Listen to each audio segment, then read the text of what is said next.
Some of the most consequential people shaping the future of the United States are its federal judges.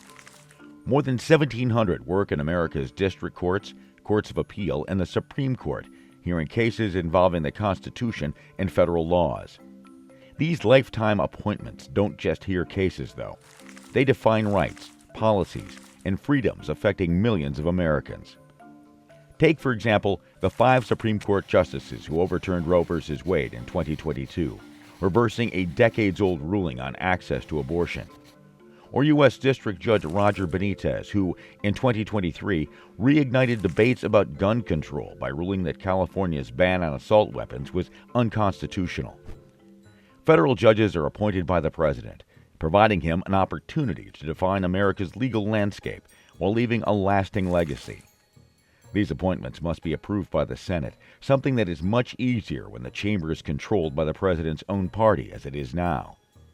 Biden is now in the final months of his presidency, known as a lame duck period that starts once a successor has been elected. It's often hard to get things done during this time, but the outgoing president is pushing to appoint as many judges as possible before the Senate adjourns for the year. So how do Biden's appointments shape up compared to Trump's? When Trump was first in office, he oversaw the appointment of 234 judges, who were later confirmed by the Senate. These include 3 Supreme Court justices, Neil Gorsuch, Brett Kavanaugh, and Amy Coney Barrett, tipping the country's top court heavily to the right. Under Biden, 221 federal judges have so far been confirmed, including the Supreme Court's first black woman, Ketanji Brown Jackson. Almost 2/3 of Biden's appointments have been women, and he has made significant efforts to appoint judges from racial and ethnic minorities.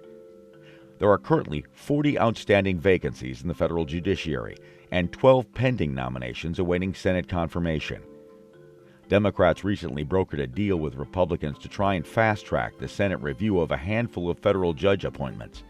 But the chamber may not have time to surpass the 14 federal bench appointments approved during Trump's own lame duck session in 2020. In many ways, America's courts are a final battleground between Trump's and Biden's contrasting ideologies. The final word on everything from abortion rights and gun reforms to capital punishment and the environment may rest in their hands.